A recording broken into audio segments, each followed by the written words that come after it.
तो हेलो मेरे प्यारे दोस्तों, आप सभी को स्वागत है मेरी एक और नई एक्सप्लेनेशन के अंदर। मार्शल पीक की ये एपिसोड शुरू होता है और हमें इनहेरिटेंस मेंशन के अंदर यांग काई और सुयान को दिखाई जाती है जो एक दूसरे के साथ टाइम स्पेंड कर रहा होता है। पर तभी सुयान कहती है, तुम मुझसे कई साल की छोटी हो, इस वजह से तुम्हें मेरी बातों को फ्यूचर में सुनना चाहिए। यांग काई कहता है, तो फिर ठीक है, मैं तुम्हें फॉलो करने के लिए तैयार हूँ, पर हम दोनों के अंदर ज्यादातर बड़े मैटर्स को मैं हैंडल करूंगा। इसके बाद सुयान एक जेट पेंडेंट को निकालते हुए यांग काई को देते हुए कहती है, इसके अंदर मैंने कई सालों से कोल्ड एनर्जी को स्टोर किया है, इससे फ्यूचर में तुम अपनी एनर्जी को स्टेबल भी कर सकते हो, साथ ही तुम्हें इसे प्रोटेक्ट करना है। यांग काई कहता है, क्या ये हमारी प्यार की निशानी है? ये सुनने की बात तो सुयान काफी ज्यादा शर्मा गई होती है। इसके बाद यांग काई कहता है, अगर तुमने मुझे यहाँ पे ये जेट पेंडेंट दिया है तो मैं भी तुम्हें कुछ चीजें देना चाहता हूँ, और वो अपने सामने उसे बैठने के लिए कहता है। यांग काई तुरंत ही वहीं पे कल्टीवेशन स्टेज में बैठते हुए अपने अंदर से जो 9 कंडेंसिंग ऑस होता है उसकी एक ड्रॉप निकालते हुए सुयान की बॉडी में तुरंत ही डाल दी होती है, जो कि तुरंत ही सुयान की बॉडी के अंदर जाकर स्टोर हो गई होती है। ये चीज उसकी बॉडी के पूरे मेरिडियन के अंदर फैल चुका था। इसके बाद यांग काई फिर से कहता है, ये 9 कंडेंसिंग ऑस है, यहाँ से वापस जाने के बाद तुम इसे काफी इजीली रिफाइन कर सकते हो। मैंने सुना है कि ट्रू एलिमेंटल स्टेज की कल्टीवेटर के लिए ये काफी ज्यादा फायदेमंद साबित होते हैं, यकीनन इसे तुम्हें मदद करना चाहिए आगे बढ़ने के लिए। इसके बाद सुयान फिर से कहती है, खैर ऐसे छोड़ो, तुम फ्यूचर में यहाँ से बाहर जाने की बात क्या करना चाहते हो? मेरी मतलब है मेरे पास 2 रास्ते मौजूद है। हम सेक्ट के अंदर वापस जाने की बात हम हमारी रिलेशनशिप के बारे में बता दे, जिसकी वजह से तुम्हें सेक्ट के अंदर काफी ज्यादा इज्जत मिलेंगे और तुम्हारी कल्टीवेशन को आगे बढ़ने के लिए काफी रिसोर्सेज भी मिलेंगे, जिससे तुम्हारी कल्टीवेशन यकीनन काफी ज्यादा पावरफुल हो जाएगा। या फिर तुम दूसरे रास्ते को अपनाना चाहते हो? यांग काई मन ही मन सोचता है, अगर हमारी रिलेशनशिप के बारे में सेक्ट के मेंबर्स को पता चल जाता है तो यकीनन उसे ब्लेम किया जाएगा कि तुम्हारी लवर पूरी तरीके से बेकार है, और मैं ऐसा नहीं चाहता कि उसे इस तरीके की तानों की सामना करना पड़े। वो सुयान से कहता है, असल में मैंने सेकेंड रास्ते को अपनाया और खुद ही सब कुछ करने के बारे में डिसाइड किया। हमारे ये राज ही रहना चाहिए, और जो भी चीजें हैं मैं उसे खुद ही हासिल करना चाहता हूँ और अपने रास्ते को खुद चुनना चाहता हूँ। ये सुनने की बात तो सुयान भी काफी ज्यादा खुश हो गई होती है, पर वो तभी अचानक से ही यांग काई से कहती है, मैंने जब सीनियर सिस्टर जिया से मिली थी तब मुझे पता चला कि उसके अंदर तुम्हारे लिए कोई सीक्रेट फीलिंग मौजूद है। ये सुनने की बात यांग काई भी डाउट में पड़ जाता है कि यार दोस्तों, ऐसा तो होना ही था। फाइनली दोनों बिल्ली ही एक दूसरे के साथ यांग काई के लिए चिढ़ चुकी है। यांग काई कहता है, वो मेरे लिए काफी इम्पोर्टेंट पर्सन है। जब मेरे पास ताकत नहीं था, यानी कि मेरी कल्टीवेशन नहीं था, तब उसने हरदम मेरी हेल्प किया, इसलिए मैं उसे इतना आसानी से तो नहीं छोड़ सकता। पर वापस जाने की बात मैं इस बात को उसे बता दूंगी। पर दोस्तों, मैं एक बात बता दूं, सीनियर सिस्टर जिया ने हमेशा ही यांग काई की मदद की है जब यांग काई के पास कोई भी नहीं था, पर यांग काई को जब बड़ी चीज मिला तो ही वो पूरी तरीके से बदल गया, यहाँ तक कि सीनियर सिस्टर जिया तक को भूलने के लिए तैयार हो गया। शायद से एपिसोड के अंदर ऐसा ना हो, पर तभी अचानक से ही वहीं पे कुछ हलचल होने लगता है, क्योंकि इनहेरिटेंस मेंशन अब बंद होने वाला था। यांग काई और सुयान एक दूसरे को कसकर पकड़ लेती है, पर हम इनहेरिटेंस मेंशन की बाहर में देखते हैं, जहाँ पे इनहेरिटेंस मेंशन के अंदर गए हुए जितने भी डिसाइपल होते हैं वो बाहर आ चुके होते हैं। इसी के साथ हम यांग काई को भी देखते हैं, जो कि किसी और ही जगह पर टेलीपोर्ट होता है। वहाँ पे कोई भी नहीं था, पर वो यहाँ से आगे जाने लगता है, पर जाते हुए हरदम उसके दिमाग में बस सुयान ही चल रहा था। पर कुछ देर तक आगे जाने की बाद उसे सुमो मिलता है। जैसा कि पहले से ही आप लोगों को पता है कि सुमो की यांग काई के साथ चिपकने की आदत है, इस वजह से हर कोशिश करता है यांग काई से चिपकने की, पर यांग काई कहते हैं, साले मुझसे दूर रहे। यांग काई पूछता है कि क्या तुम इनहेरिटेंस मेंशन के अंदर नहीं गए थे? सुमो कहता है, हाँ मैं गया था, पर वहाँ पे मेरी सामना बेजुआंग से हो गई और उससे मेरी फाइट हुई। यांग काई कहता है, तो इसका मतलब ये हुआ कि तुम उससे फिर से हार चुके हो? सुमो कहता है, ऐसा कभी भी नहीं है, मैंने उसे हरा दिया, पर वहाँ पे मुझे कुछ भी नहीं मिला। यांग काई कुछ सोचते हुए कहता है, इसका मतलब ये हुआ कि तुम वहाँ पे सोते रहे? सुमो डाउट करते हुए कहता है, तुम्हें कैसे पता चला कि मैं सोता रहा? यांग काई कहता है, साले साहब, शक्ल देखकर तुम्हें कोई भी बता देगा, तुम अंदर से 1 नंबर की कमीने हो। इससे तो सुमो भी यांग काई के लिए काफी ज्यादा चिढ़ गई होती है, अरे जीजा जी क्या तुम्हें लगता नहीं कि तुम कुछ ज्यादा ही बोल रहे हो। और दोनों ही एक दूसरे के साथ इसी तरह लड़ते झगड़ते आगे बढ़ने लगते हैं। यहाँ से सीन शिफ्ट होता है और हमें ब्लड वेटल गैंग की लीडर और डिसाइपल्स को दिखाया जाता है, जहाँ पे ब्लड वेटल गैंग की लीडर कहता है सभी डिसाइपल ने इन्हेरिटेंस मैंशन के अंदर काफी कुछ चीजें हासिल की, इसी के साथ इसके लिए उन्हें एक्स्ट्रा रिवॉर्ड भी दिया जाएगा। अब यहाँ से सीन शिफ्ट होता है और हमें फेंग्यू टावर के अंदर भी दिखाया जाता है, जहाँ पे टावर की जो मास्टर होता है वो डिसाइपल से कहता है सभी डिसाइपल्स को ही एक्स्ट्रा रिवॉर्ड दिया जाएगा। इससे तो सभी डिसाइपल ही काफी ज्यादा खुश हो गए होते हैं, पर जो लीडर होता है उसके मन में डाउट था आखिरकार इनहेरिटेंस मेंशन की असली इनहेरिटेंस किसे मिला।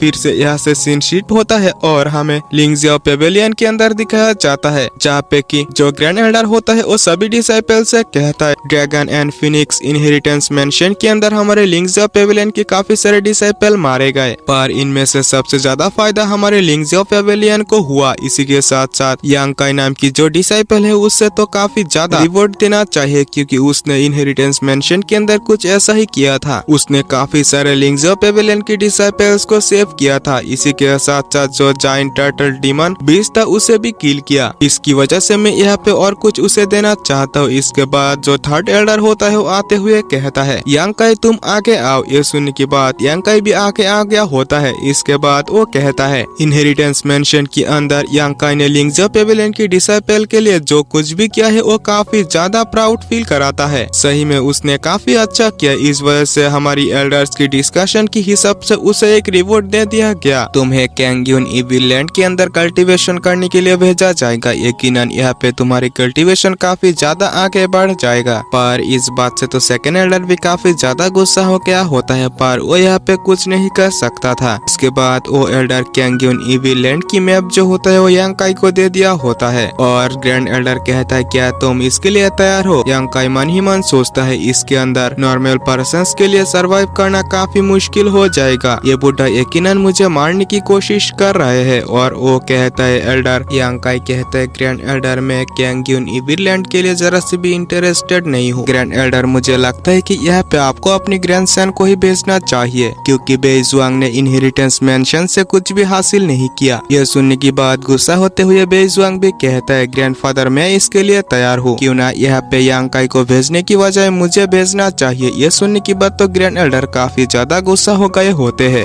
और इसी के साथ ये एपिसोड भी यहीं पे एंड होता है। तो अगर आप लोगों ने अभी तक हमारे चैनल को सब्सक्राइब नहीं किया तो प्लीज कर लेना। इसी के साथ वीडियो को लाइक जरूर से कर देना। मिलते हैं आप लोगों से नेक्स्ट वीडियो में, तब तक के लिए बाय बाय।